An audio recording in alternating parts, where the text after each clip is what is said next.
I hereby call this meeting to order. I'd like to thank everyone for being here and thank tonight's presenters and everyone joining us in person and via live stream.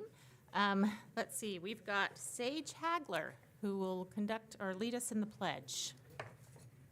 Is she there? Did I say your name right? Yes. Okay, awesome.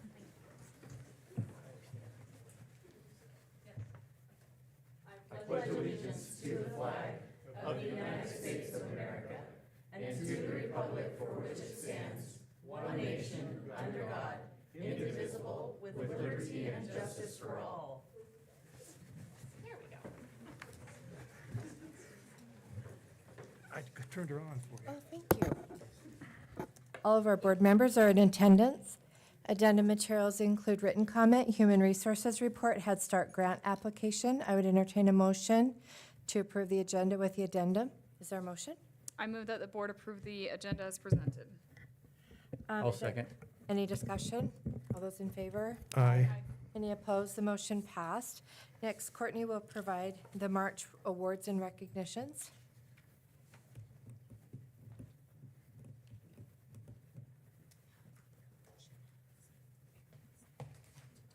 Good evening, Madam Chair, trustees, Superintendent Howell, Ms. Johnson, and student representatives, and all of our guests tonight. Tonight, we will recognize several individuals who, through their actions, support and embody our district's mission to think more, learn more, and be more together. First up, we have our CAKE Awards. So, School District 25 believes a safe, supportive, caring, and respectful environment is critical to student learning. The School District 25 Education Foundation, in partnership with the Johnson Family McDonald's, supports the Learner of the Month award to recognize one elementary learner and one secondary learner from our district from October through May. The CAKE Award celebrates positive character, attitude, kindness, and encouragement toward others. Nominations for the CAKE Award are submitted by a teacher who has observed the nominee's behavior and are approved by the school's principal.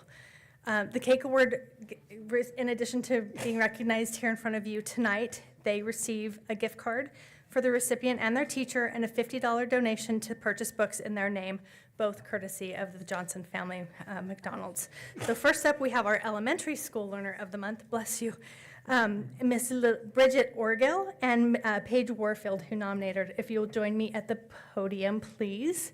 Bridget, will you want to come up here? Oh, look at how pretty you look tonight. Wow, okay, if you just want to stand right out here, kind of where everybody can see you. Thank you so much. Bridget is in the 5th grade at Chubbuck Elementary School, and she was nominated by her counselor, Mrs. Warfield.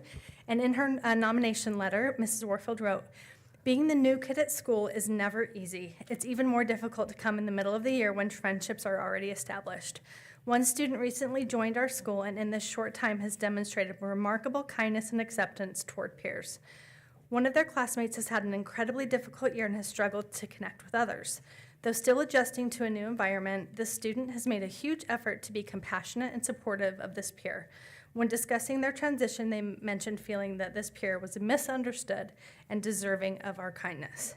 I witnessed this firsthand during a counseling session when students were engaged in group work. The student was working with a peer who became agitated and used disrespectful language toward the group.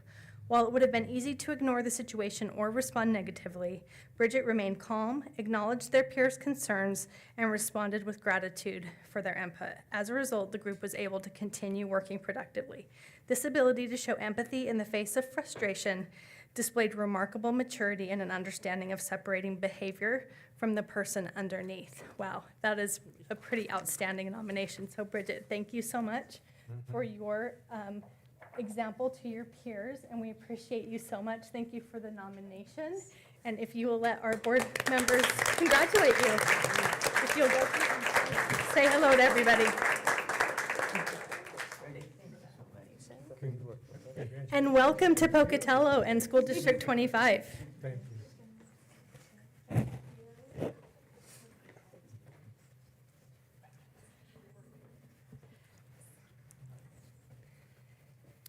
Next, Courtney will Okay, and next up we have our, that's okay, our secondary learner of the month, Gabe Pine, and Miss Katie Cooper, who nominated him.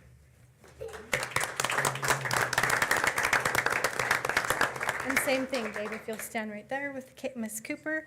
Okay, so Gabe is in the 12th grade at Century High School, and I understand he has a wrestling banquet tonight, so we're going to try to get him out and on the road to that important event tonight. He was nominated by Mrs. Cooper, who's a teacher at Alameda Middle School, so it's been a while since Ms. Cooper has had him, but he has had a lasting impact on her. In her nomination letter, Mrs. Cooper wrote, "I would like to nominate Gabe Pine. My nomination is a little different because Gabe isn't currently enrolled at Alameda, but over the last 5 years, he continues to have an impact on me and others. I'm lucky to have had the opportunity to teach Gabe in my 6th, 7th, and 8th grade Lego Flex classes. During that period, Gabe made a huge impact on my life as well as on his peers as I observed him interacting with others. Gabe is determined and hardworking. He is a dedicated learner and wrestler.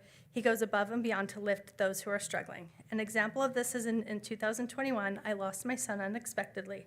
I will forever have that etched in my mind, Gabe's compassion as he and his family supported me through this difficult time. That memory is forever cemented in my heart. I've had the chance to watch Gabe with his teammates on the mat in wrestling over the last 5 years. His tenacity, grit, and resilience to get back up in spite of physical and mental challenges are awe-inspiring. He never settles for mediocrity and is continually working toward others being his best self. He cheers on his teammates and boosts them up with his positivity and never-ending praise to endure, especially when things get hard. Gabe truly deserves to be considered for this award as he is a leader and an example of true kindness toward others. And I heard you're the captain of that wrestling team also, so it's super important we get you there on time. So thank you so much and congratulations. We have some treats for you. Foundation. If you'll say hello and let our board members congratulate you. Thank you, Gabe. Thanks for the work.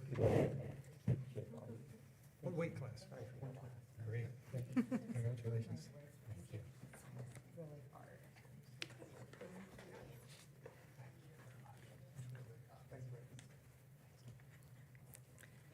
Thank you so much. And next up, we have our PIES Award, which is the Employee of the Month, which recognizes our employees who positively influence educational success. This award is for employees who go above and beyond in that effort. They receive a $50 gift card from our educational partner in this award, Lookout Credit Union. And so I would like to invite Mr. Kevin Nilsson, our school resource officer and coach from Alameda Middle School. And I think joining him representing the group is Miss Molly Johnson, the assistant principal.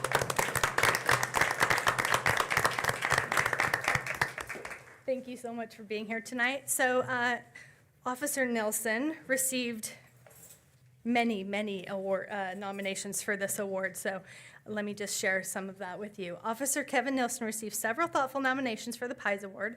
Marianne McGrory submitted a nomination on behalf of several other colleagues, and Lindsay Matthews also submitted a nomination, each highlighting the tremendous impact he has had on the Alameda community. Officer Nilsson serves as the school resource officer at Alameda, where his commitment to safety and student well-being goes above and beyond expectations. As noted by Mrs. McGrory and her colleagues, he is not only a protector, but also a mentor and trusted figure. His approachable demeanor fosters an environment where students and staff feel secure, valued, and supported. Both nominations emphasize Officer Nilsson's exceptional ability to connect with students. Whether coaching cross-country, greeting students by name in the hallways, or simply offering encouragement, he creates meaningful relationships that have a lasting impact. Ms. Matthews shared a touching story of a student who wrote about aspiring to become a police officer because of Officer Nilsson's influence, underscoring the inspiration he provides to young people everywhere. Officer Nilsson is also highly respected by his colleagues. He works closely with teachers and administrators, regularly visiting classrooms and serving as a guest speaker. He played a key role in establishing the school's medical emergency response team, providing essential training and support to staff. As Ms. Matthews shared, his leadership gives staff confidence in handling emergencies, and his responsiveness ensures they always feel supported. Officer Nilsson's ability to balance authority with kindness has shaped the culture of Alameda.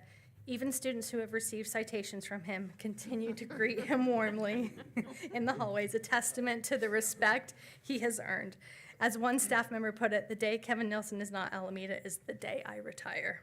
So thanks to the heartfelt nominations from Mrs. McGrory, her colleagues, and Ms. Matthews and Ms. Johnson for being here with us tonight. We can see the profound impact Officer Nilsson has had on Alameda Middle School. His dedication, mentorship, and leadership make him an outstanding candidate for the District Pies Award. And we are grateful for the positive difference he makes in our community.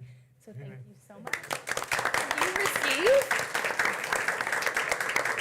this on behalf of your president? You can share that maybe with cookies for the staff. And then here you go. And if you'll let us congratulate you. Thank you so much. Thank you. Thanks for the nomination. We appreciate your office for real professional. Thank you. Thanks. Thank you.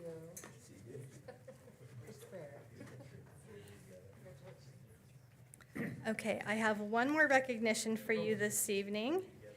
And that is, I'm going to invite Miss Sunny Evans and the history-making girls basketball team from Pocatello High School to join me up here.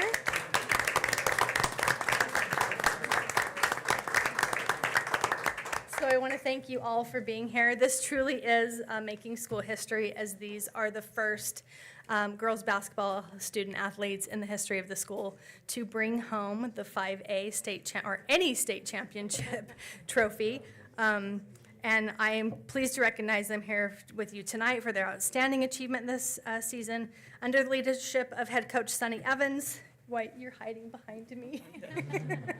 The program has seen remarkable growth, culminating in the first ever 5A class girls basketball state championship. Coach Evans took over in 2019, guiding the team through challenging seasons and building a foundation for success. Over the past few years, the team has worked hard to improve, and their efforts paid off with a well-earned championship win over Middleton. We celebrate you tonight and congratulate you on this historic win, and congratulations. And if you want to These guys know that I'll take any opportunity I can to embarrass them a little bit and say nice things about them, but they deserve it. One of the things that have been on my mind about this group is that we all know how hard it is to come together as a group to reach goals, and they were such an incredible example of that.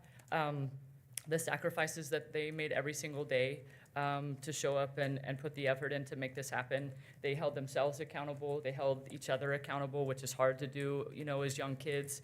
And there was this incredible trust between us that I trusted them enough to allow them to just be goofy kids and have fun and still believe that we were being productive, which is also hard sometimes.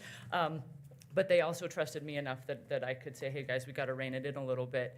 And they respected that. And just every day they made sacrifices, whether it was to put themselves out there or to take a back seat. But the way they treated each other and the way they treated me was just incredible. The sacrifices they made to reach a goal as a group was pretty amazing. And I'm going to stop before I start to cry about them because I just love these guys so much. So that's it. Thanks. Good job, guys. Thank you so much for being here. Or congratulate you in person. So are you seniors? Yes, and there's They all 10 of did. us Good total, job. but I they're thought all maybe you got it on your shoulder. Sorry. Congratulations. Good job, Congratulations, Sam. Coach. Thanks for offering to help you. So come back over really quick. Let's make sure. So we have Miss Sage Hagler, who led us in the pledge, and then McKenna Garza, and then Liv Marshall. So for the record, thank you. Very cool. Next on the agenda, I guess we'll do the student representative reports. We'll begin with Century High School.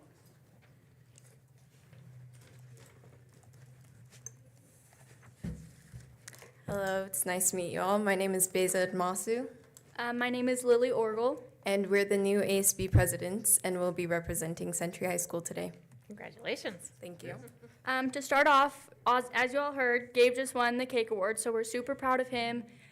Great award, worked very hard for that. To move on, our drama department just finished up with their play, The Big Fish. It broke the record for ticket sales in Century High School. They have won the Patty's Duke Award for the third year in a row, and their new play, The Sisters play is about to begin. Auditions just finished up, and their shows will begin in May. And then this week, we are having our Spring into Summer Week, which is just a fun spirit week. We do this to get ready for third try, boost people's mood, and just have a fun type of break thing before spring break, and then the very long trek of classes with no breaks. Some of those days was Green Out, which was yesterday in honors of St. Patrick's Day. On Thursday, we're having an 80s throwback, and on Friday, we're having Fancy Friday. Just fun, silly little goofy things to do. And then tennis, track, baseball, and softball have just begun. And at Century, we participate in our own March Madness called 3v3. So it's basketball teams of 3 that just play against each other. We do this at lunch. We've been doing it for 2 weeks. And the first 2 weeks are just playing games to begin to make a bracket so that later on we can start eliminating teams. And then we have our 2 finalists play in our spring sports assembly, which will be on April 22nd. Along with all of the things Lily mentioned, we also had the opportunity to send our science club to the Science Bowl down at INL this past week. This was a very great opportunity for the science club, as this is something that they've been working towards for the past few months, and it was great for them to just go and talk about a subject that they have passion for with other schools and compete. Along with that, our debate team also went to their state tournament the last week, and our Century debate team actually got 3rd overall, and 2 debaters, Ryan and Clayton, got 2nd in policy debate. And with the SATs coming up this next month on April 9th for all of the high school students, us here at Century have an SAT club, which is actually fully ran by seniors who took the SAT last year. And they are reaching out to juniors who want to do well on the SAT and sharing all the tips and tricks that they know, so juniors can pursue and get the desired score that they want. Wow. Yeah. And along with that, this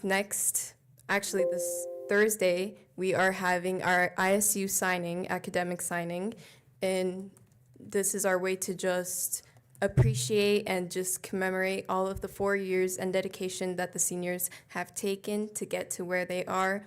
And so we're really excited to show our support and sign them with ISU this Thursday. So that's all we have. Thank you. Thank you. Thank you. Next we'll have Highland. I don't see anybody else. Hi, my name is Breland Rebake. I'm the Highland High School representative. We want to congratulate Highland's debate team who took 2nd overall at state, so we're really proud of them. And then the Highland rebuild started this week, and we're very excited for that. And then I know I've been talking about Make-A-Wish every month, and it is finally our Make-A-Wish week. We have a really fun schedule this week. We have a spirit week with dress-up days. Tonight is actually our poker night. We have been having a 3-on-3 basketball tournament, and KPVI actually entered a team, so that was really fun. And then our Highland Idol finals are this Thursday. And we did surpass our goal. We've made over our $10,000 to donate to Ryan and to Make-A-Wish, so we're really thankful for everyone in the community who supported us and donated. And then we just hope that everyone has an amazing and safe spring break. Amen. Thank you. Thank you. Is Pokey here? I didn't see anybody else. Okay. So next, Courtney Fisher will provide the Communications and Community Relations report. Thank you. Okay, I just have our You Belong Here campaign. I wanted to provide an update because we are in full swing with the first part of that campaign, so I'm really excited to share some information if this works. If you need to be closer to the computer. Really? Okay, Cami, flip for me. Yes. Yeah. Okay, so the monthly insights are just pretty self-explanatory. We'll go on to the next page, please. Top performing posts, same thing. Those are mostly school closure kind of stuff. So the enrollment marketing campaign, we created a word mark and branding for that. You can just keep scrolling past that. And if you'll try to play this video, I just would love to show you the kindergarten video. I'm not sure if you had a chance to see it yet. It's 30 seconds. Maybe? Oh. Okay, that's okay. The links, okay. I'll let you guys keep working on it. It's 30 seconds, so we did a video. We brought in a videographer from Target River really fast, and we did it one day. We went to 5 different school locations and got lots of great footage. So we went from a pretty great stock video to a really fantastic video that uses footage from our own classrooms that is very authentic to our district. So I hope you like them as much as I do. Are you gonna have to do the Are multi-factor? you the voiceover, Courtney? I do not do the voiceover. No. This company has been fabulous to work with. The videographer was really great to work with, and I've been really pleased with it so far. Okay, here we go. Now just make sure the sound's on.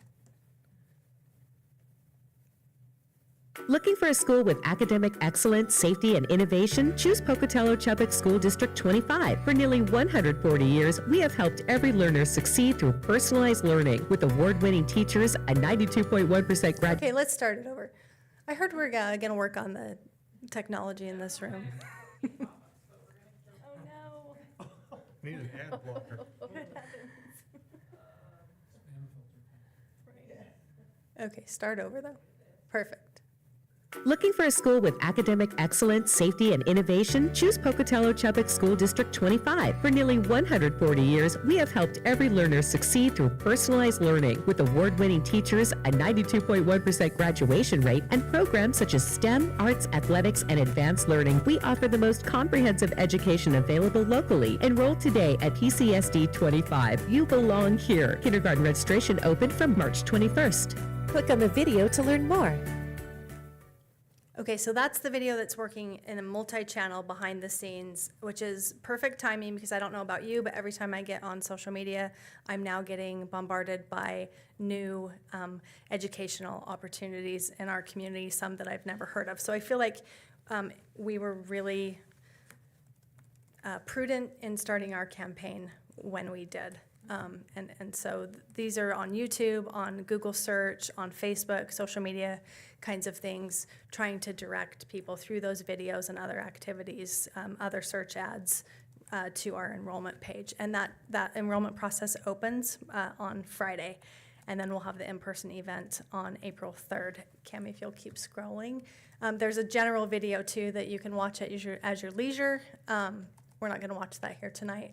But we did a mailer, and we went to 3,000 homes and tried to target those to families with 0 to 6 age children.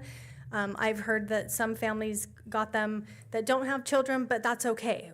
Our goal is to spread this message far and wide, and perhaps those families that received one without children are grandparents or neighbors, and they can encourage the people within their circle of influence that School District 25 is the place to be. We also have 5,000 of those printed that we could send home with our K through 5 elementary school learners, and we're mailing them out to child care facilities and primary care providers with this poster. And this is not, we've sent stuff like this to these child care facilities and primary care providers, but it's been very basic information. So I wanted to elevate it a little bit more, make it a little bit more visible, and something maybe they would want to hang in their facilities. So that's that. If you'll scroll down, this is the poster, and then we also did a poster that is just the kindergarten requirements, so that those can hang also in a visible way that matches and is consistent with the entire You Belong Here campaign. You can scroll down. This is one of the banners, so I don't know if you noticed, the banners started getting hung today.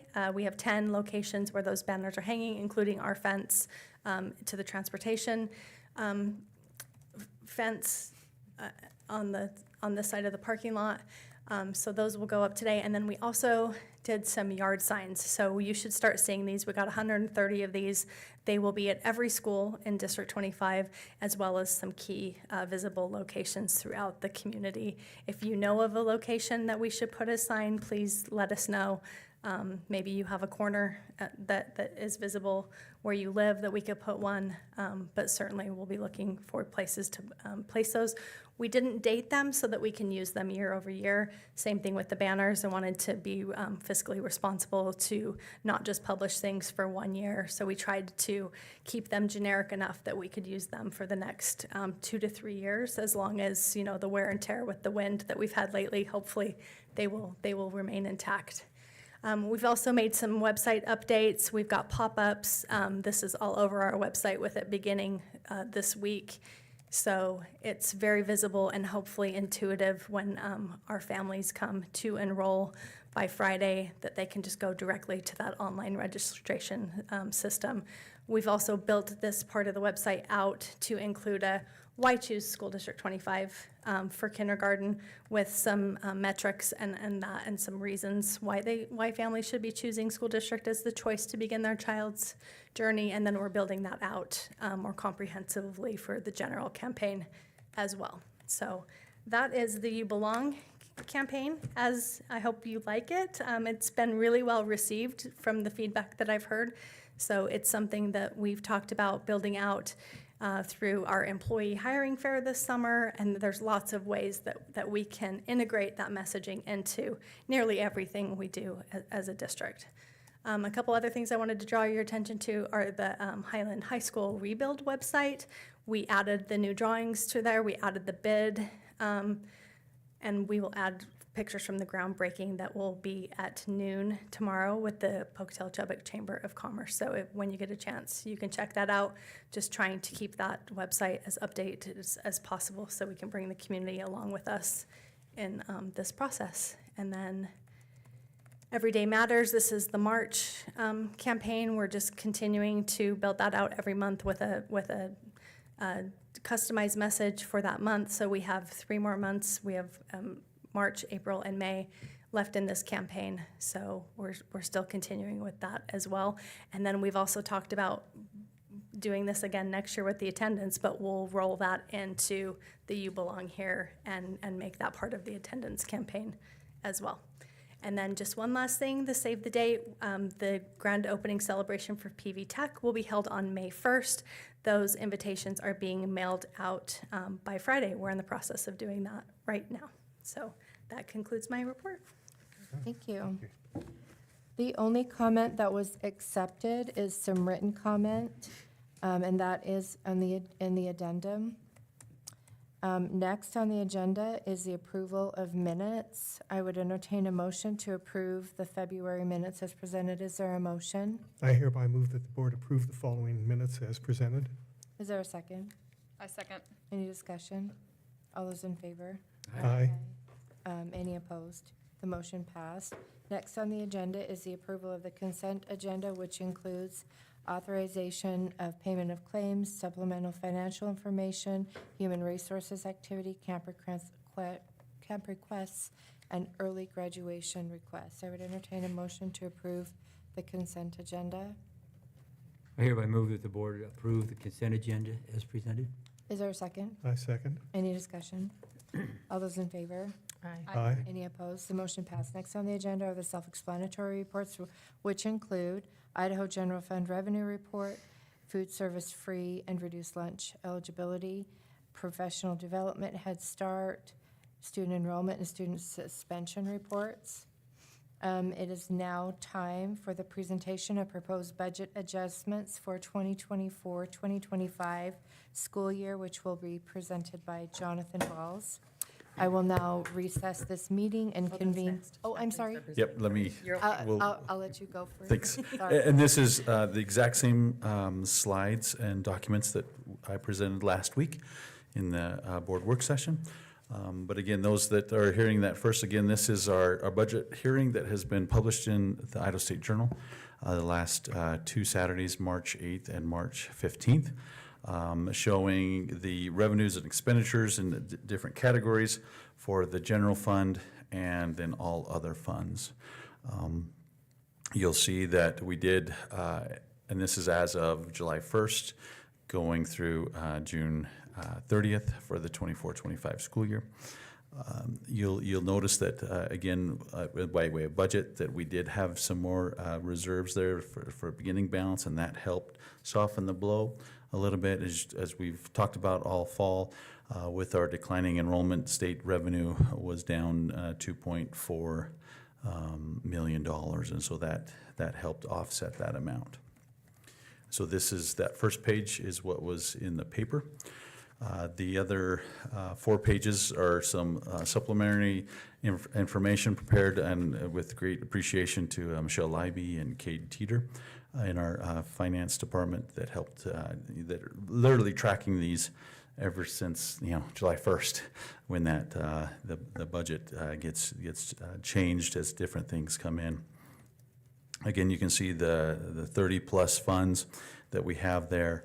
The adjustments up and down. Again, these are budget estimates, and as we're trying to, literally even at this time right now, we're preparing next year's budget and trying to get that, look into the June 30th and see how much money we'll have available or have spent and received and so forth like that. With the documents with the Peach, again, a little more detailed per fund of what has changed. Again, as a reminder, the federal funds, we actually don't get our true allocations until October, and so that's why we get these some of these swings there. Again, as a reminder, ESSER, we did finish that up in December. It had to be all obligated by September, and actually spent and out the door by December. And so that's why we have a little bit left in the ESSER 3 fund, but that will show zeros next year. The next one, again, general fund is our largest fund with the adjusted budget of about $118 million. And you can see the amounts for salaries, fringe, purchase services, and so forth. At the bottom 3, there's again where we have contingency reserves of 1% of revenues, unappropriated fund balance of 4%, and then the remaining amount goes into the appropriated fund balance. Can I just ask a clarifying question? Sure, please. So I'm on page 2. Okay, you tell me what, I don't have mine numbered. Oh, sorry, so it's the yellow. Yeah, yellow. Bright yes. yellow. Yep, I'm there. And I'm seeing the capital construction for Highland Rebuild, the 60 million there, and then also the school modernization. Isn't that the same money? So yes, what that is one is the revenue source and the other one is the expenditure. And so, yes, so that's, if you remember back in June, and we'll remodify this, right, because we just barely got on our bids. And so it'll come into the modernization fund number 436, and then the expenditure of that will be a transfer to the capital, the Highland High School rebuild of 410, and that'll be the revenue into 410, and then the expenditures will be essentially the expenditures to Design West and Bateman Hall. So you're absolutely correct. That, but I just don't understand why they're both full amounts on here. But that's the part that's confusing. I understand. It's like double counting, but no. No, essentially it is. I mean, if we, it's not double counting. It's basically we have to receive this money dictated by the state into Fund 436. Mm-hmm. As you know, we'll use a partial amount of that at Highland, and then all the other projects. And so we didn't want to commingle that Highland rebuild into 436, and so we created its own account. So in the overall budget, that 294, yes, we have the 60 million in there twice, but it's just the way to account for that, because we have reports that we have to do for this fund 436, but then we wanted to track those individual expenditures using that 410 account. So I don't know if that helps.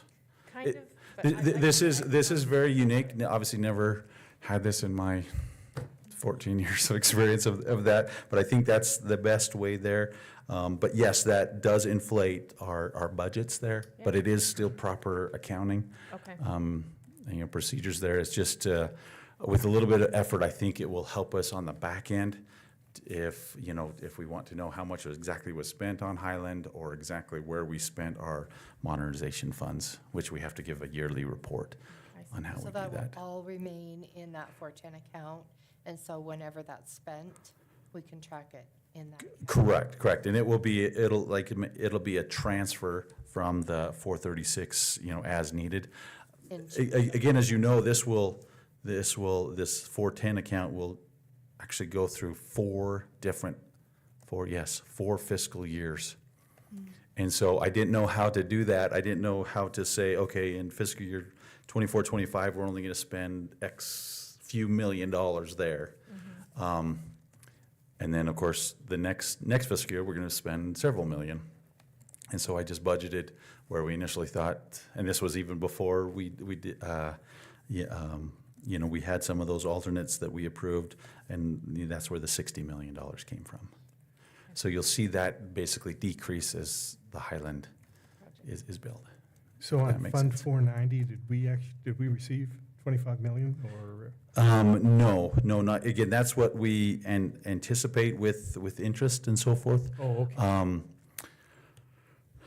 I believe we've figured it was received about 23 half. something, wasn't it? Correct, 23 is what we estimate, we estimate for the building. We haven't received it all, because we received about half of that. And then once we start building, we will receive more. And actually, we have an insurance meeting on Friday, and we're supposed to hear back if, now that we're under contract to build Highland, the insurance adjuster is trying to get us the rest of that money, even though we haven't, you know, actually done the work and build it, but the But insurance agency they're anxious to kind of to wrap up. They are that. anxious. They And are. what makes me nervous is And we're on you this, already we're on the have- same page, we're on the So same we will page. not finalize that until this is 100% complete, just in case we run into more issues. That would also be, We will definitely have a special, a discussion on that. If that ever gets Sometimes there forced are on us, or, unforeseen. that is correct. unforeseen We'll want to have some contingencies, you know, from the insurance in there. Yeah, And because I so- know they always want to finalize it, but you don't want to finalize it until your project. is And so all the way. We do the inventory, we're still working on some inventory now, even 2 years later, you know. I bet. And so we just want to finalize that inventory, but yet we have a lot of large equipment that we don't have a place to store. And so that's what we're going to talk about more on Friday, of kind of what they want to do, but make sure we're covered. And then we'll definitely update you at a future board meeting there. Because they would have to still, part of the insurance coverage is the displacement. Yep. And that's ongoing until It is, everything is. it is, and so you know, they would just basically the give us documents. prepayments and, but we'll see, that was just a small, even a hint of a conversation. And so if it becomes real, we will bring that back to the board, for sure. Thank you. Thank you. Are you ready? Yes, Oh, now okay. we can, I will now recess this meeting and convene a public hearing to solicit input on the proposed budget adjustments. Is there anyone who would like to speak to the proposed budget adjustments? Seeing no comment, I will close the public hearing and reconvene the regular board meeting. I would entertain a motion to adopt the proposed budget adjustments for 2024-2025 school year. Is there a motion? I hereby move that the board accept the 2024-2025 budget adjustments as presented. Is there a motion? Is there a second? I'll second. Any discussion? All those in favor? Aye. The motion passed. We'll now move on to curriculum and instruction, school safety and athletics. We'll begin with Amy Bowie, who will present the middle school science textbooks adoption committee proposal. Good evening. It's good to see you all. Included in the packet is a memorandum detailing the recommendation from the Middle School Science Textbook Adoption Committee. The information was presented at the March 11th board work session. As you know, the process went really well because of the hard work and dedication of our parents, our teachers, our building administration, and our district leaders. A couple of our district leaders are here tonight, and I can't say enough about their hard work and their diligence in ensuring that the process went smoothly and that the best resource was selected for our learners. And so I want to express my sincere appreciation for them, especially in my absence. The recommendation is to adopt Amplify Science by Amplify Education, and the board will be asked to adopt the materials at this time. Yes, can I really quick, I just would love to recognize the teachers and the parents that were on that. Do you have the names? If you don't, it's. Oh, of all of them? Just Oh, the- I don't. Oh, it's okay, it's okay. They just did such a good job. I- I'm it- so impressed. It really is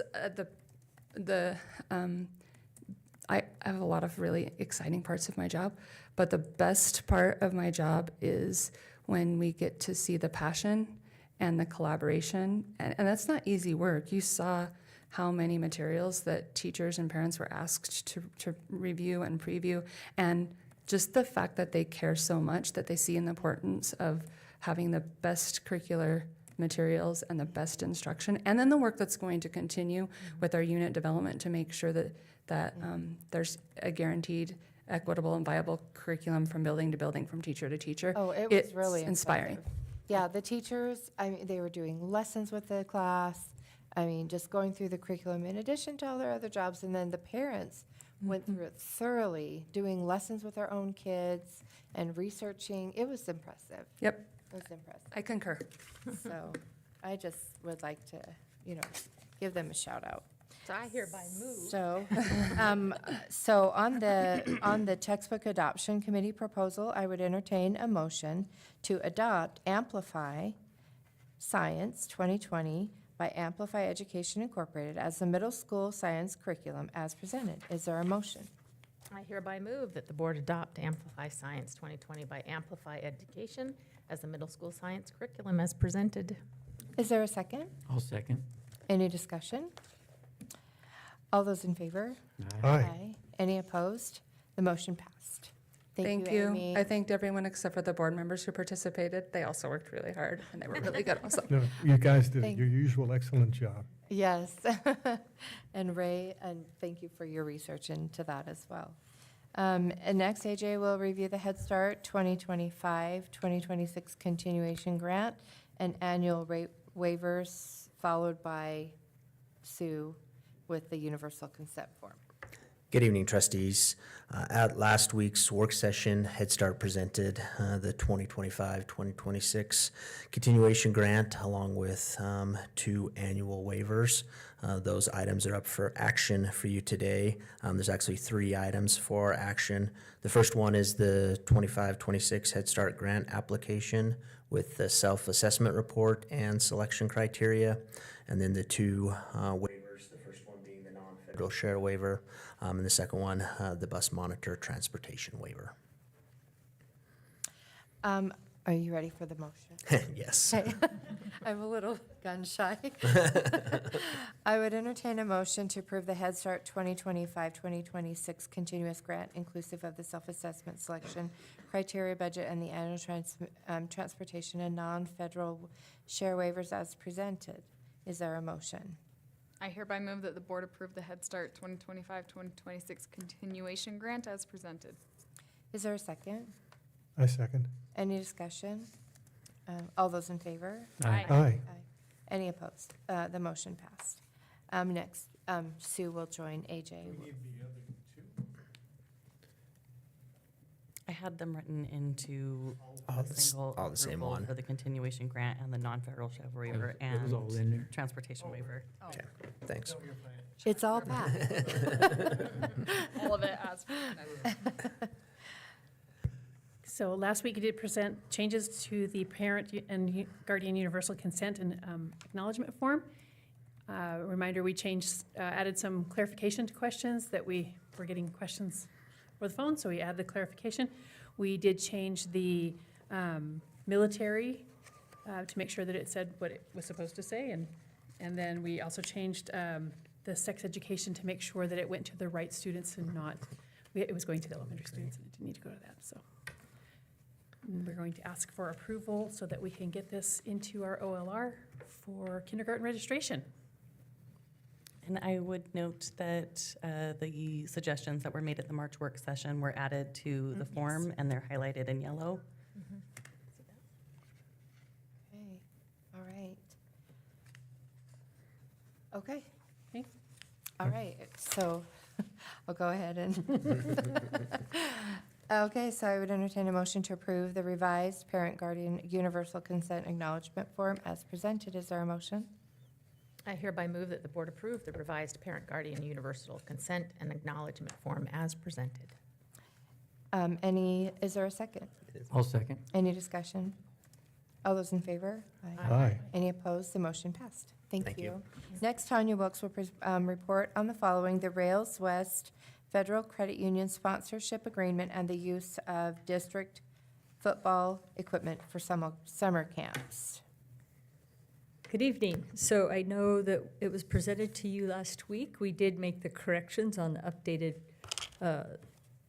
sponsorship agreement that's in front of you. So I just wanted to make sure everybody had one last look at it. And I got lots of texts to go out after this, so we're pretty excited. So, we ready? Everyone's okay? I would entertain a motion to approve the Rails West Federal Credit Union sponsorship agreement as presented. Is there a motion? I hereby move that the board approve the Rails West Federal Credit Union sponsorship agreement as presented. I'll Is there- second. Thank you. Any discussion? All those in favor? Aye. Any opposed? The motion passed. And now, All right, Congratulations. and it was, I believe the football helmets was next, right? Okay. It's a recommendation from the administration to approve the use of the high school football pads and helmets for the summer camp. This is an IHSAA requirement that they have board approval for those dates to be able to use those equipment. I would entertain a motion to approve the use of district football helmets and pads for summer camps as presented. Is there a motion? I hereby move that the board approve the use of football helmets and pads for summer football camps as presented. Is there a second? I second. Any discussion? All those in favor? Aye. The motion passed. Any opposed? The motion passed. So the Human Resources Report, I think the last one was just the camps. Is Oh, that- no, we, big- Okay. that was Consent at the agenda, I beginning. But we can do it again. I mean, I'll do whatever. So Brenda, we're not going to hear from you about the placement? Or? I did it at the workshop. Okay. So that was really good news. It was really good news, so. So, next on the agenda is business operations. Jonathan Balls will present the following: Highland High rebuild update, PV Tech update, Washington Elementary School Building Committee update, and the proposed bid awards. Okay. Yes, real quick, rebuild update. I believe you have a lot of, you're up to speed on a lot of different things. Just a reminder about the groundbreaking tomorrow at noon. It will be quick, and so please, if you're planning on coming, please arrive a little bit early and allow for that walk time. Hopefully, I think the weather's supposed to be a little bit better. We're planning a place so you don't have to stand in the mud. We'll be on the north side.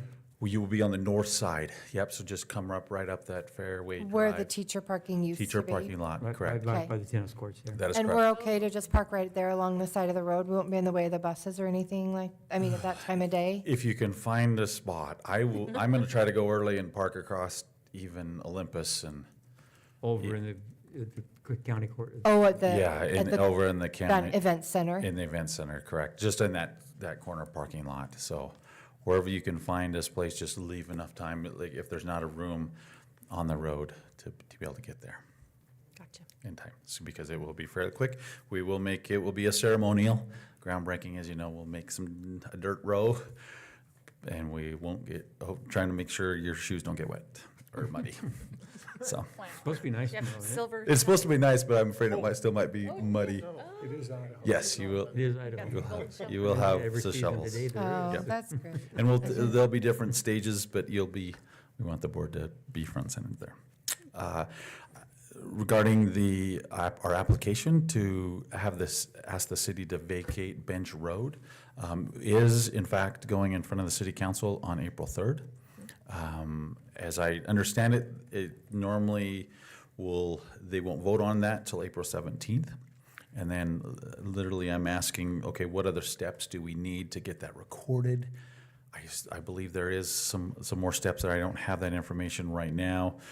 When I look on the GIS map, that Bench Road actually says it's owned by Bannock County.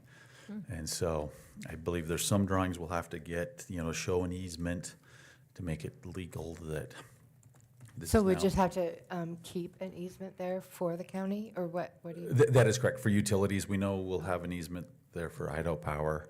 And if Even there's- though obviously the lines will be buried, but. That is correct. But We they just, still need that. if they need access, they have to get access. And this is fairly common, to do all over the city, to have these little easements just in case utilities or the city or the county has to access these So land. the process that you've already been through with the city, Yes. if it's owned by the county, is that still? Well, that's what I'm clarifying. It's Oh, just on okay. this website, it says Bannock County Oh, that okay. owns that little section of Bench Road, actually the entire section of Bench Road. Okay. So they'll So have- will there be a different process if?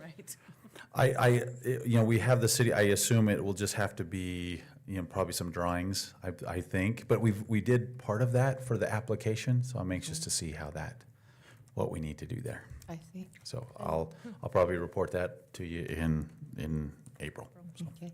And all the contracts are there as far as access onto Olympus. So did the official at the city go back and look at those contracts to see if we are able to have an entrance?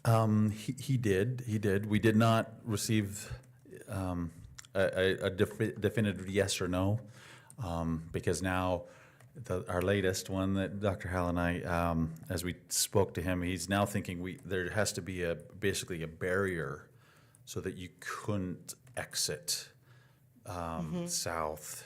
Probably, Well, in if my there's mind, not- much like Yellowstone. Yes. Down across from Fred Meyer in that 900 block, I think it is. Yes. Oh, the Of yellow. nice yellow things? The candlesticks and, Oh. yeah, a Maybe. little bit of a Oh, I curving hope we get thing. some of those. Something, that's how. Yes, but that's a what- median of some sort. Correct. Whether it's concrete or. Yeah. So we But have. if there isn't a road to exit, well, actually, it would be an emergency only exit, which would be gated. And we need right? to make sure none of our students, try to go out the entrance, I think is the other reason. They come with those barricades and pop their tires. Yeah, or those. So So is that the only thing that we need to make sure of, is that there isn't an exit? There would only be an entrance? So that's what Even like we're- a merge? Yep, that's what Like a right turn lane kind of a situation? Correct. That's what we're assuming. Again, we're only talking to our one good engineer. Obviously, there's a process, I'm sure, for this as well. So, So like the right turn lane would be on our property, or the city's, maybe, the sidewalk? we're assuming that we would have to give that land to the city for the sidewalk and for that turning lane. For the turn lane? But again, we have literally just had three conversations with including yours. And so I assume there'll be a process I see. for that as well. Yeah, well, and I mean, to a certain extent, anybody can break a law. You can go the wrong way on a turn, which Sure. would not be even safe at all. Correct.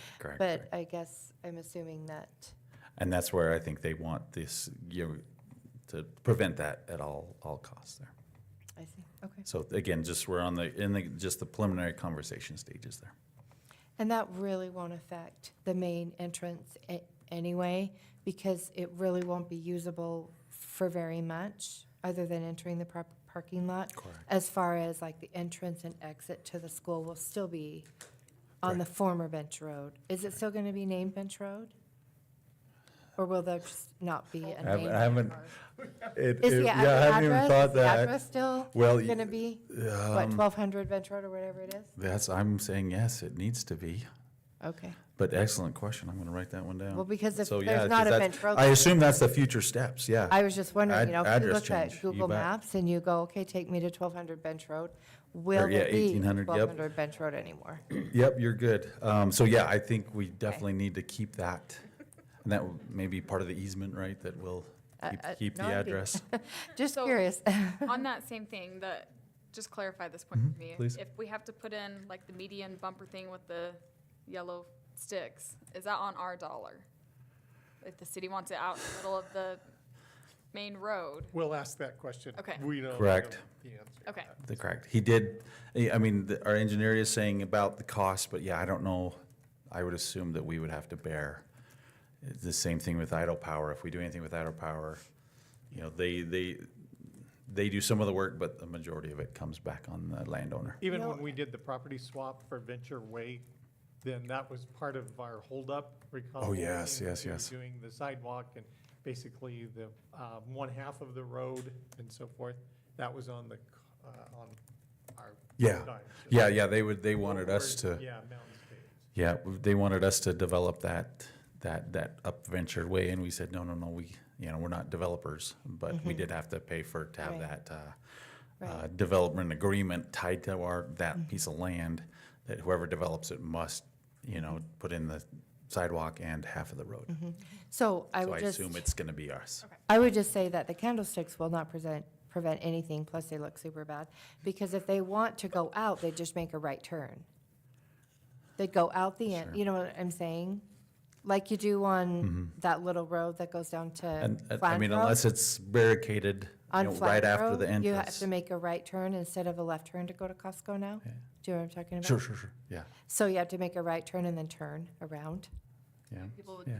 use Again, we're just in the People, preliminary. some We'll- people I'm- do that. We we'll- need to get a lot more information. Oh, yeah, we'll get Yeah, designs. because I'm just saying that the Thoroughly. Yep. I mean, the left Yeah. turn lane, I mean, just to not even have an exit there just seems like enough. But Well, I anyway, thought that okay. was the original thing, was it was just gonna be an entrance. It is, we know for Yeah, sure I it'll mean, just to be the me, entrance. to me, it's just reasonable to make it an entrance and, anyway, okay. Yeah, we'll do obviously minimal costs to, Okay. yeah, and make sure it makes sense too, Yeah. right? If it's not gonna benefit us, we don't wanna spend the money. Yeah, that makes sense. PV Tech update, again, very minimal. We probably won't update, well, we'll be close to the open house next month, so we might, but again, we're just waiting on our open house on May 1st, doing just some small housekeeping items. We walked with the administrator, Ms. Naffs, just last week and kind of just talked about kind of how we'd you know, envision that open house going. It's really the shop spaces that we're filling out. We're moving some equipment from ISU and just getting it looking grand for that. Is the cafeteria all put together now? So the cafeteria will be staged, but it will not be functional until mid-May. Okay. So, but without having classes there, but everything will be in there as if we can, you know, start using it. But we're just, that's the very last thing we have to do is work on a little bit of gas and working with Intermountain Gas, and that will happen right after the open house, but no one will know. They still need to upsize that gas then? What, say They one? need to upsize the They gas. still need to upside the gas, and so we're waiting on, you know, parts and materials there. Yep. So that's the PV Tech update. Wanted to update everyone, or the board, forgive me, on our Washington ad hoc committee there. So part of our earlier discussion, I wanted to update the board. I met with Dr. Howell and Brian Glenn, and we thought, okay, we really need to decide on this, on the structural, to see if that's something that we just need to have as structural services done. So we sent out an RFQ to 7 different structural engineers. We received 4 back. Reviewing them, it ranged from 5,500 to right over 30,000 qualified, vetted structural services. And so part of that meeting, we met on March 10th with the Washington Committee, and part of that meeting was to kind of talk about, just briefly, because we received these RFQs back just a day or two prior to the meeting. And so, but we had set up a time with Mr. Jerry Myers and with Brian Glenn to kind of review some of those. And I can update you as that we are going to spend $9,000 to do a structural evaluation. If there is any deficiencies, they would note those deficiencies and give us recommendations on what needs to be done. And so they will actually start that report, start their work in June, and we should have a report back mid-July. And so I knew some of that information during that in March 10th meeting, and so we kind of talked a little bit about that. We discussed, there was some discussion on the historical aspect of the school and what that would take to make it a historical building, and the challenges with there. We also talked about some brainstorming possibilities from, trying to keep it as an elementary school, charter school, put in some non-traditional classes, AP classes, senior activity center. Again, these were just brainstormings, no judging at all. Obviously, housing, partnership with ISU in any way, community center, obviously having some community partnerships and so forth. But we found out it was really good to have our senior planner, Mr. Jim Anglesey, on that committee, because he looked up and made, at least right now, that property is zoned for educational residential. And so that, obviously, that would eliminate some of these possibilities there. And so, again, we're still at that high level. It was some good discussions, great people, very passionate, which we appreciate there. Part of that meeting, I think there were a handful that maybe hadn't been through Washington for a while, and so we had scheduled that walkthrough, and that actually, we completed that yesterday afternoon. And so again, had some good conversation afterwards. There was a question about the funding, and I volunteered and we'll reach out to that individual and to answer any questions regarding that funding. They also mentioned maybe a survey to the current staff about their experiences, in that, to try to, before the staff leaves the building. Experiences in what? In living there during the day, just. If they have any negative effects or positive effects? All of the above, correct. As far as the structure or all as the far above, as yep. education? And again, we don't, and Jim and Heather can jump in there as you were there. Again, we don't know what the survey would, but that's essentially the information of what was positive, what was negative. And I think the other point about that survey is that it's going to come from, it won't be a school district survey, it'll come from this Washington group. But I think what they're trying to ascertain is just, are there things about the building that only someone that has lived in it would be able to comment, where the heat, hot spots, cold, if there are certain things that they have experienced there. I mean, I think it's a fairly innocuous. Correct. That's what I thought. It's just like in your own homes, during a rainstorm, you got to watch out for this, or is there some sort of what? Which was also, so many of those floors in those classrooms squeak. Correct. Yep. They do Yeah. squeak. So, anyway, so that was kind of a brief update. Jim, Heather, any other insights there? I guess what I would take from the experience is that I would say, while this group is very passionate, they are also very realistic. Yeah. And I was very pleased to actually see that they're thinking, while the number one priority is to get it back online as a school, they also recognize that that may not be possible. And I think them asking more about the funding question, because I think that's what a lot of people really don't, it's taken me now almost 3.5 years to fully understand it. And I think the more we can spend that time educating them, and where we are, even when you look at today's enrollment numbers, as you compare year over year, it's, you can't argue with the numbers. Yeah.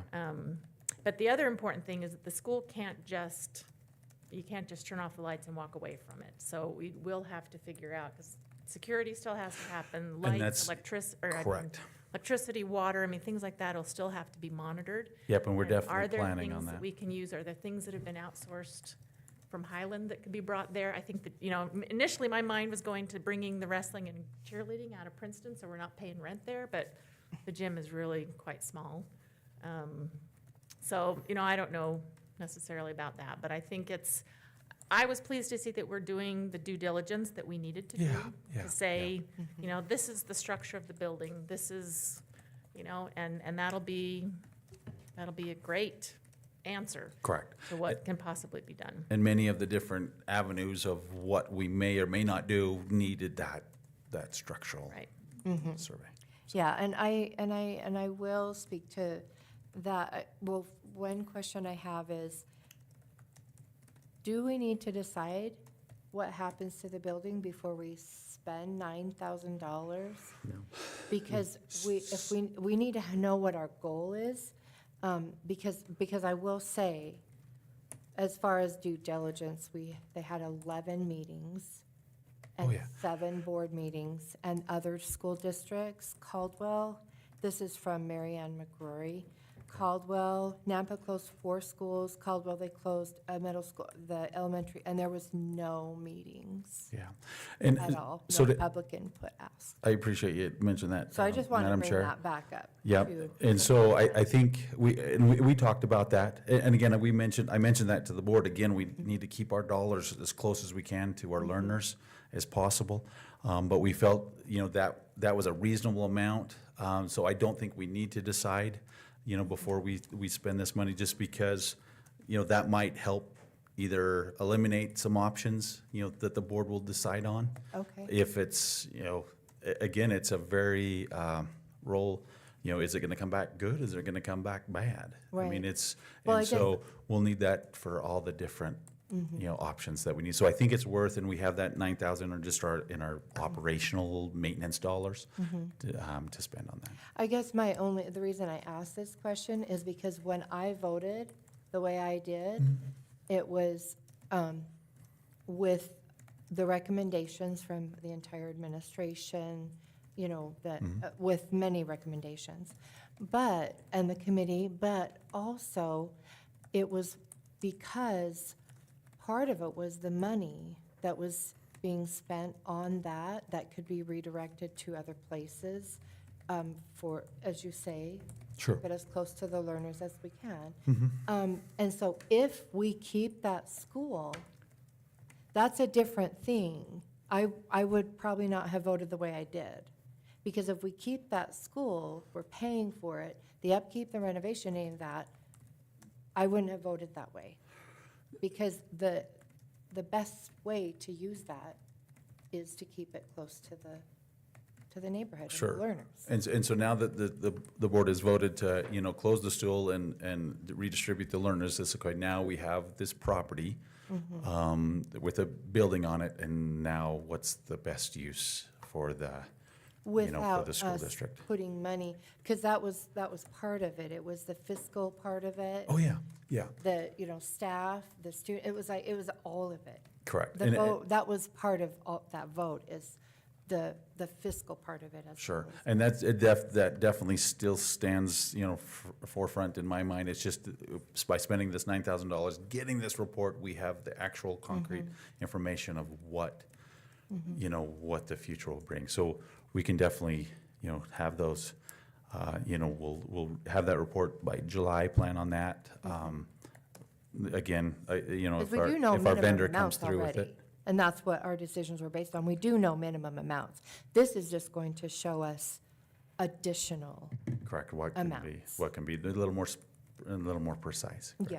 I don't think we've had no one has been able to answer whether the building is structurally sound to continue it as a school building. If I mean, it's that not, was- if it's not structurally sound, then that just means That's a a whole other whole, discussion. Correct. a lot more That's money. us.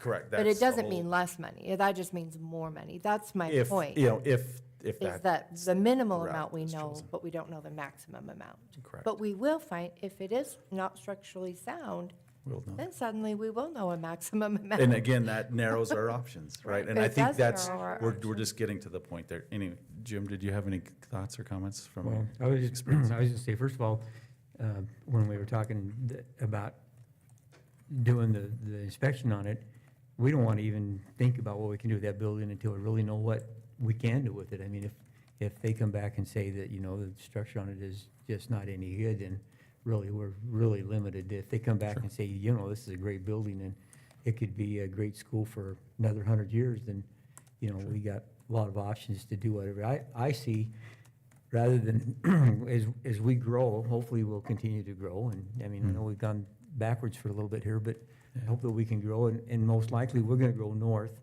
And so people are probably thinking we need a new elementary school that way, but we're still going to have learners down south. Sure. And I rather than see putting a new elementary school north of us, is getting that back online as a school and pushing kids back to that neighborhood and filling that school back up. The other element of this, and that's where, we go through is time, right? We need time to Right. see where it was looking the end of August and September. Okay, where is our student count? And maybe we need to wait one more year, to look to see, okay, what is our trends, you know, of our, the youth in our community and so forth Right. like Tell it that. just So, seems to keep growing though.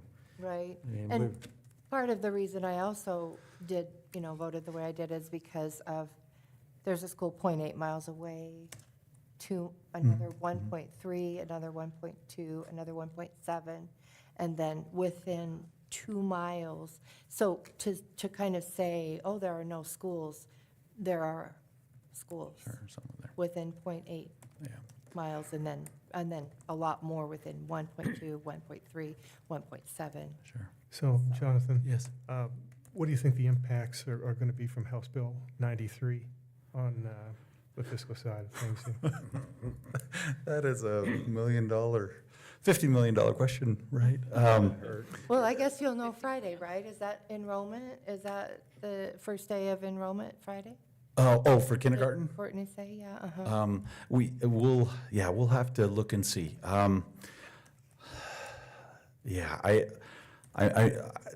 Obviously, I think it will be impacted, and I think it has to be, negative. But that being said, I mean, again, I know neighbors they do great at homeschooling, and yes, I'm happy that they have some money there. I feel there'll be some people that unfortunately abuse it, that aren't the best, homeschoolers, I that. didn't know any money was going. Mhm. I didn't know any money was going to. Yeah, so they get that Home. $5,000 tax credit or 75. 7,500. I didn't know, if I there's just am needs. saying, I didn't know that any money was going to homeschool. Yeah, Because they can do curriculum or they can do micro schools. yeah, micro So I schools, can private teach your schools. kid and get So- paid, and you can teach my child and get paid. Correct. And so those are some of those things that are popping up. Oh, So, I so, didn't know about I guess that. my overall question is that I think pretty much, we might anticipate there are going to be negative that is correct. effects from a fiscal Toward- perspective. yeah. And so that's going to weigh into, whatever we. Well, and And that do. that's, Yeah, The with other enrollment and piece of it, ADA and I and mentioned- whatever we do with that- Washington. Right, we'll finish. But, yeah, No, that's- what that's- we do with Washington. Yeah, right. correct. Mhm. And what was, and I just wanted to. No, make I'm sure ju- you finished with that. Yeah, no, I think I said it, we just, it's going to have an impact and on it, and we're, and that's going to affect also, like you say, how we use our funds and what goes on with Washington there as well. Yeah. Yes. Heather, were you? No. Okay. So, and that, I'll mention again, we just finished our budget. We're already starting on next year's budget there. We do anticipate, we'll probably budget, a few units, and we're trying to dial that in, Dr. Howell and the cabinet, to kind of say, okay, we assume, it will be impacted with enrollment, how much?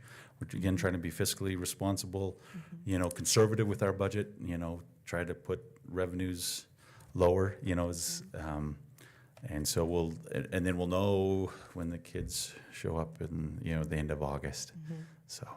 And probably, according to Mary Ann, the biggest impact is a lower birth rate across the nation. Correct. And so, yeah. Yeah, and that's something I did share with this community. I can share with the board. Again, it's kind of the budget. So again, remember those documents I had in the fall that we were down 931. We actually know. Last year? Yeah, last year. Okay. Over the last 7, since 2019.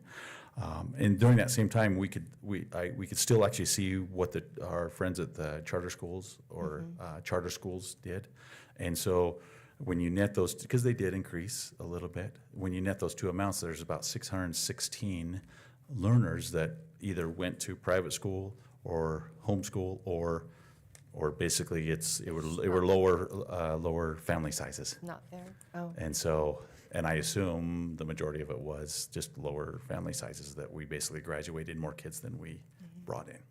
I So- see. so- And I guess the total number of empty seats, I guess, as you would say, is almost 3,000. It's 290 something. and that number will change, does change with the closing of Washington. And so, but, Yeah, so we'll have 230 less yeah, within the rest of the schools, I'm assuming? Or, well, no, I guess, no, because then you would take away the empty seats there. So, okay, so it would just change it. just a little bit there. Okay. Okay. So back to the surveyor guy. Yes. You're saying we potentially have one that would start when and be done in July? Yes, so, because what he has to do is a little bit of destructive testing. So this is a fault ceiling, but if it's not a fault ceiling, he really needs to get up to see the joists. I mean, we want a perfect, or not perfect, but we want a very good report at the end. So he will do a little bit of damage to the building, just enough to see, and then we'll patch it up.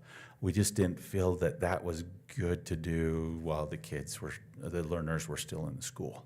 So he'll be in there the month of June, is what you're thinking? That is correct. That is correct. So he'll start in June 3rd, and he should have the report back to us that first part of July.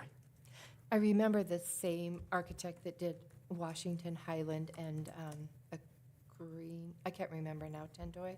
I can't remember, I think at least those three.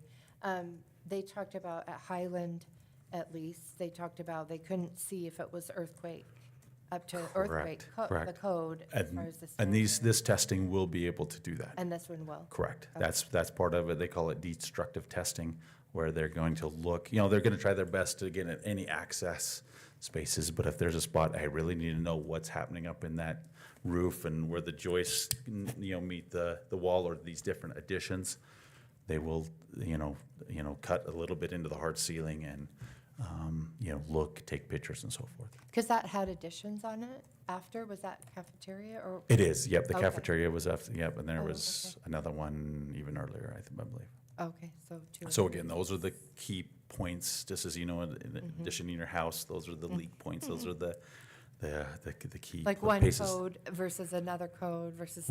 Yeah, just to make sure it needs to be built, or compare it to today's standards. Yeah. So do you anticipate your ad hoc not having another meeting until after that? So that'll be the first big one. It just depends. I'm gonna try to talk individually with the committee on the funding.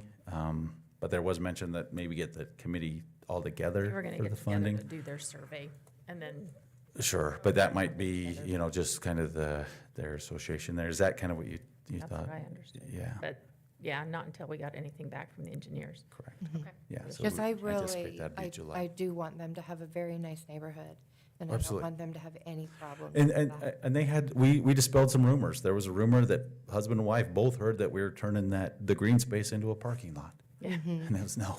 Or that we were taking out all the playground. Or taking a playground equipment. Oh, I No. heard a lot of rumors No, about we're not doing that. firing and all sorts of Yeah, things, nope, and there's nope, zero of that. nope. None of that. It'll basically just be, in the fall, it'll basically be just like it was in the summer. Obviously, liability, I mean, there'll be, not our liability there, but they'll be able to, the playground will still be there and the green space will still be there. And 100% of employees, teachers, staff, everybody is mostly already Correct, all replaced. placed, Yeah. but will And then be. we will have security cameras there, but we'll have heat and plumbing in the building, so it's definitely not just gonna get mothballed and turned away. I mean, we'll have building checks in there as well, so. Thank you. Okay.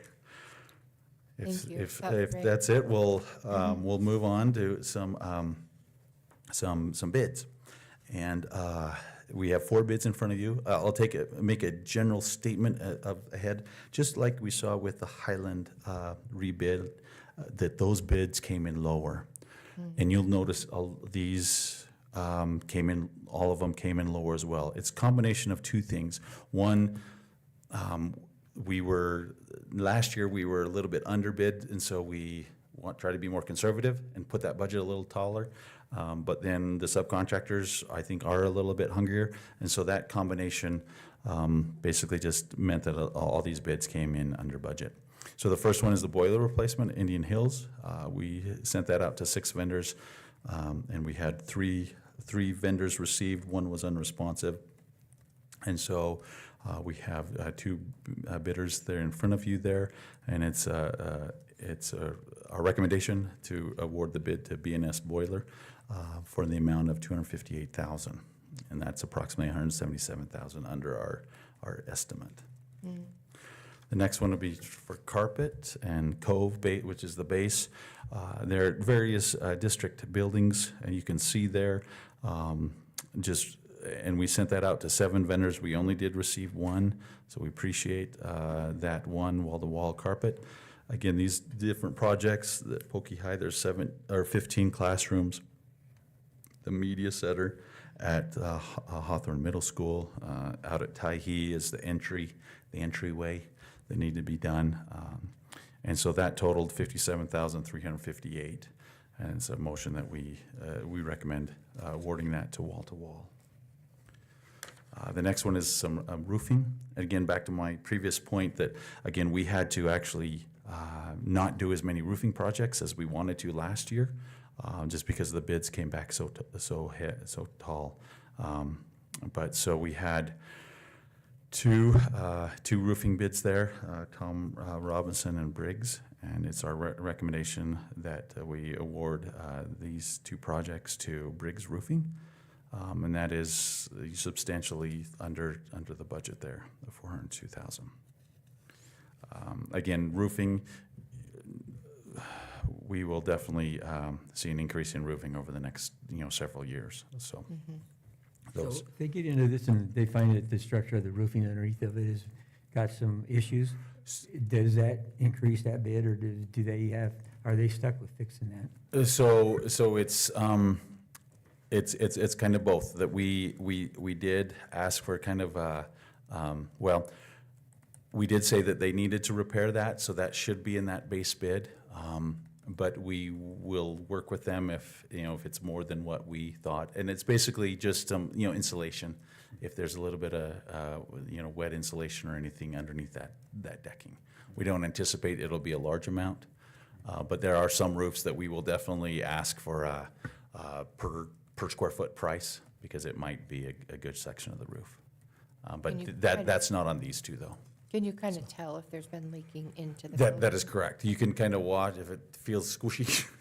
You got some sub-layer challenges there that has to be replaced. But yes, once we do these roofs, we make sure it's the insulation to the support system underneath is solid. So I'm tallying up about 800,000 below Yeah. on all of these. I mean, you mentioned roofs. I mean, what would have been the process? Well, if it's this far under budget, that we wouldn't add another school that needs a roof now, or, you know what I mean? Sure. I knew, yep. Or Your did excellent that have point, to come excellent back? point. Yeah, because I know Committee, or is Highland that was a- on the docket, but it was just too much. Yeah, Forgot. the With all the skylight leaks. there. It gives us, that's an excellent question, and even Dr. Howell, it primed me for this. So basically, right now, that amount will go kind of back into the budget process for that. The only project that we kind of wanted, there was the site, when we get to cement next month, there's a cement section in front of Wilcox that we didn't put in the bid. If those come back really low, we might want to do that. But with roofing, the other part is the challenge, it's the challenge of that low bid, because could Briggs do another, say, third roof? I don't know if they can, because we've only done two, and so, And it maybe, has to be obviously, done. Thomas Robinson maybe could, but then would they be low bid? It's kind of that challenge of how much It can needs to we be do? And Another bid. once you get into bathrooms, and the SIP committee, had that challenge as well. Okay, how many bathrooms could we do? Okay, we're doing Hawthorne, and again, that'll be next month. We're doing Hawthorne, but we really need to do a little bit of Irving, but we determined that I don't think we could get that done just because of our Right. limited, I guess, capacity and our necessity to take that low bid. Right. So basically, what I'm saying is that amount would go into next year's, and that's our SIP committee that starts in the early fall, would have that money to be able to allocate to other elementary schools, other roofing projects, and so forth. Because I know the updated science rooms will be this summer, and is all that roof okay, so it won't leak? Correct, On the yep. new, Correct. on the new stuff? Yep, those are, that is. That's all secure? That is all, all good there. The last one is VCT, is that the last one? Yeah. Yes, VCT tile, this is vinyl composite tile. Again, some different places, Alameda and Pocatello there, and we had, again, it's another, the bid recommendation to go to wall for $51,959, which is again under the bid there. So we'll to your point, that's just kind of some more savings in there. In the case, as things do happen, we'll do that, but then we'll be able to, again, start that SIP process, in Go back September even. to the grander list of needs, and Correct. there's a Kind of higher, a need that's higher on the look- priority list than more Yeah. tile or than more.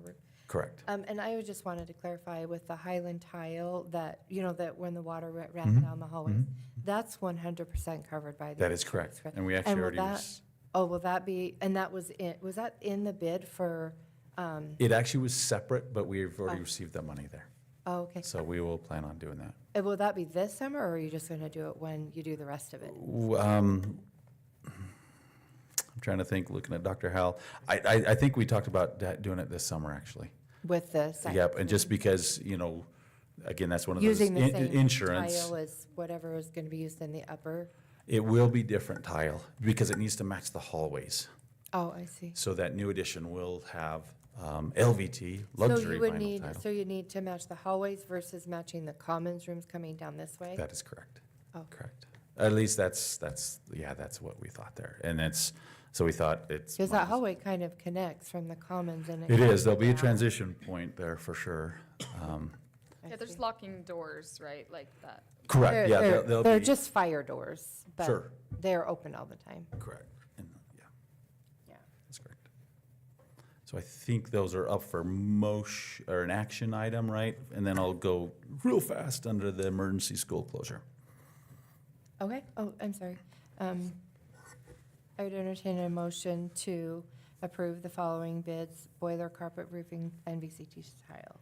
I hereby move that the board award the following bids as presented for boilers, carpet, roofing, and VCT tile. I'll second. Any discussion? All those in favor? Aye. Any opposed? The motion passed. Okay, last it was real quick. Again, with any emergency closure, we have to notify the state, which those forms are in front of you, but we also have to put it into a resolution with the board minutes that you have ratified the decision. Again, February 14th, due to hazardous driving conditions, the entire district was closed, and also February 25th and 26th due to the well pump at Tyhee failing. That needed to be replaced and make sure that the water came back good to drink.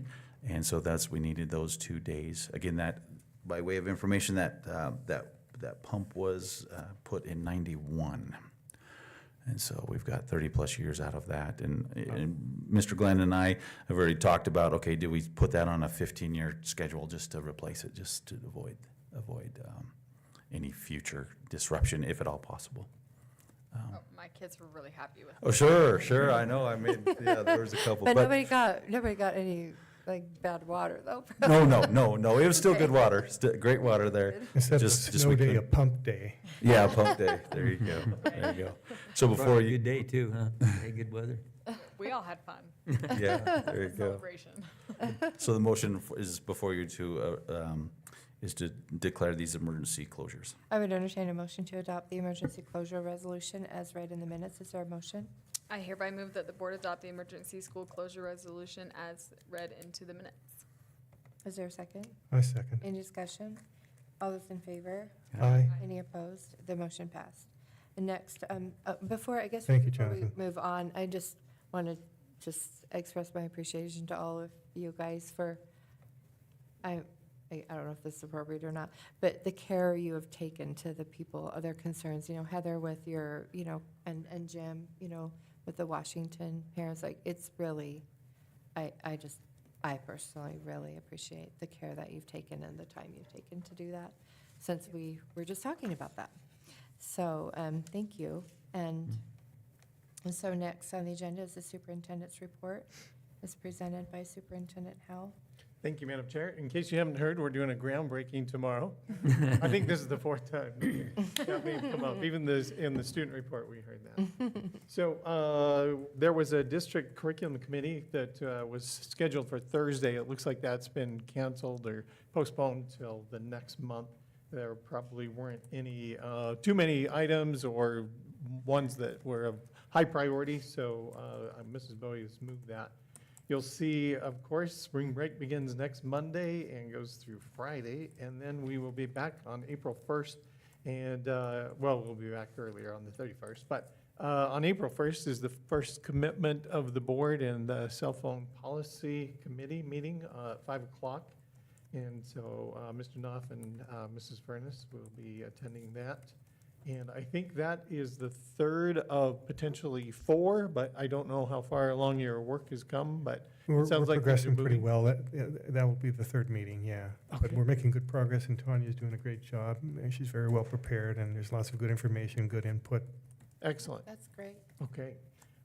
Next up, a placeholder on April 2nd for student discipline hearings. And then if you're interested, let Ms. Johnson know, through an RSVP on the Community Prevention Committee meeting on April 8th. Also, we will have board work session on that day. Local issues on Friday. If you feel inclined to attend, again, let Ms. Johnson know, please. And then regular board meeting, April 15th. A placeholder for student discipline, and then there's the regularly scheduled district curriculum committee for the 24th. I'm not sure if any of you had an interest in attending yet or have submitted that to Ms. Johnson, but the Anderson, Julian, and Hull Law Institute is April 28th and 29th. And so if you're interested, let her know so she can get your registration and accommodations taken care of. And then key communicators will be April 30th. As far as legislative update, you all likely had the opportunity to review the capital notes that provided by ISBA. Quinn Perry does a very nice job putting these together. I actually took a little bit of time. There were nearly 100 education bills in this legislative session, if you can believe that. So And, many. yeah, so many. And so we will have a road show sponsored by the Idaho State Department of Education that will come through, I think it's May 8th. And so they will tell us everything that's happened and try to complete that in one day's time and provide us any updates. But just some of those that you can see here. Senate Bill 1094 is the one that would increase levies for up to 6 years. That passed the Senate, full Senate, and then it is now in the House and Revenue Taxation Committee. House Bill 291, a really close vote, 36 to 34. This whole thing is over $3 million is all for special education, essentially. And so I'm not sure why it got hung up to that degree, but it did pass the House, so now it's in Senate Education Committee. HJR, I didn't write the number down. I think it was 6, maybe? Anyway, it's a joint resolution to make English the language of Idaho. So there are a lot of unknowns with that. Hopefully they will figure that out before they make it a law. And one that we had been watching actually was House Bill 305 on the use it or lose it.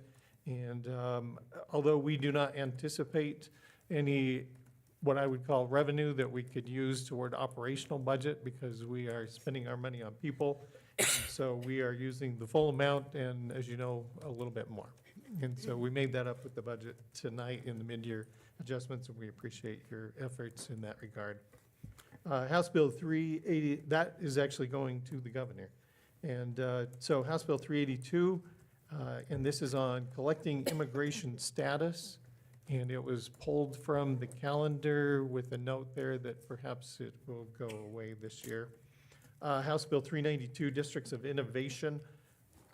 I've read through that bill 3 times, and it's only about 3 pages, and I don't really know what it means.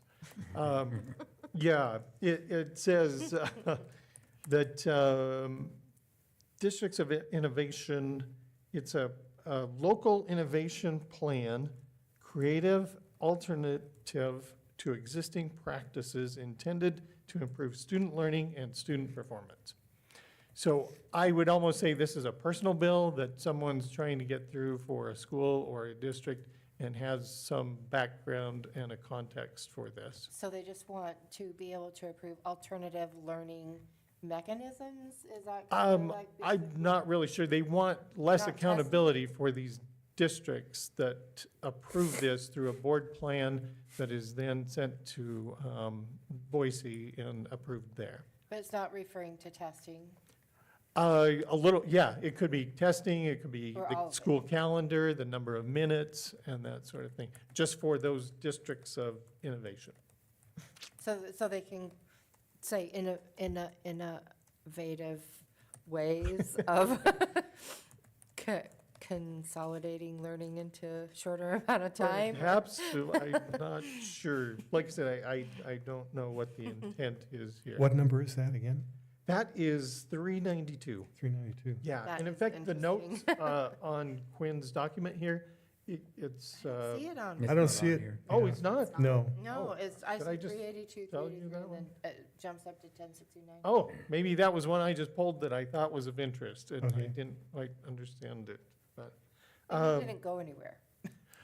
I don't know if I'm it will. It seeing did it right here. pass House Ed, Well. I think. It is interesting, though. Yeah, yeah.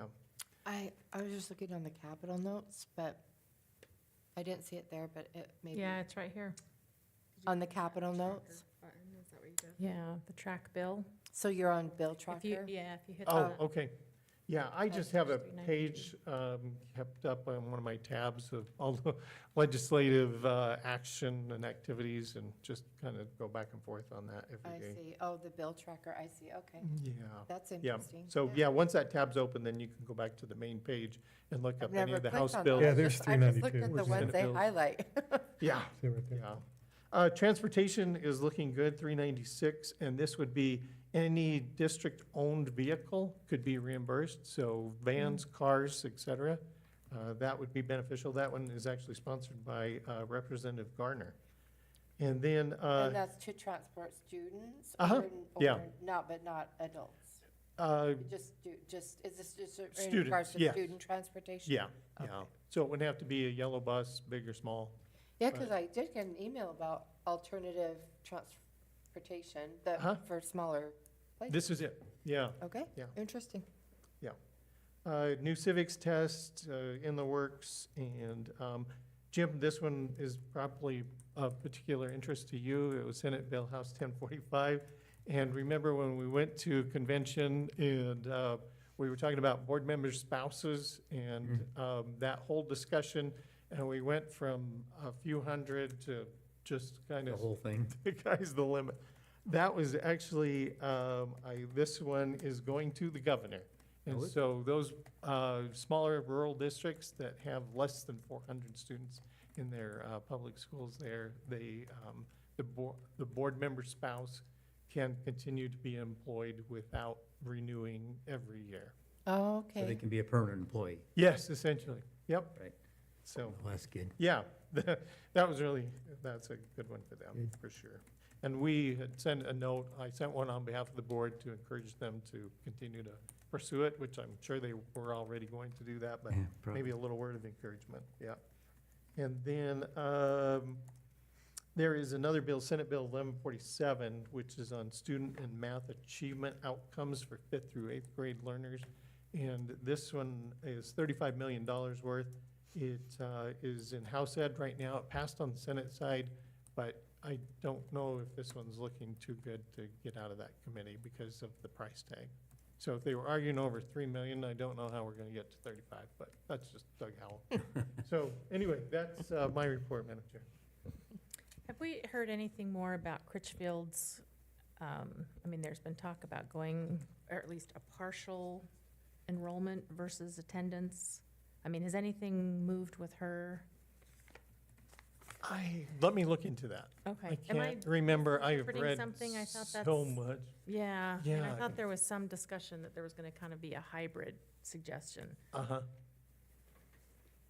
Yeah. Maybe I didn't know about it. And I thought that I read that when she was responding to the passage of 93, that this will, do you know anything, Jonathan? You got it? Yeah, I read her letter, but I thought there was gonna be some So again, Dr. Howell would have found this, but I was on my phone in the back. So, and it just literally today, it did pass the Senate. Oh, this is the funding formula. This is the funding formula, like that's what you Yeah. mentioned, Oh, right? okay. It did pass the Senate. I'm trying to see what it, 20, 15, wasn't it? 20 to 15, you're right. But then there is the competing bill from Horman that's more of a watered-down bill.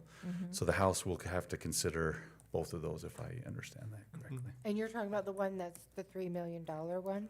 No, No, Oh, this is a different one. this is the other one that, for us, it's a tune of about 11 to 12 million dollars of That's that, the of that funding big for it. general fund budget that we get. Okay. If And you what look at those, number it's, was it? our portion of that is around 11 to 12 million. And so, Wait, the bill number. Bill sorry, 10, it looks like it's, How? 10, Senate Bill 1096. 1096, oh, okay. Yep. Thank you. Thank you. That, if there isn't anything else, that concludes this meeting. I would entertain a motion to adjourn. I move that we adjourn. I second the motion. All in favor? Aye. Aye. This meeting is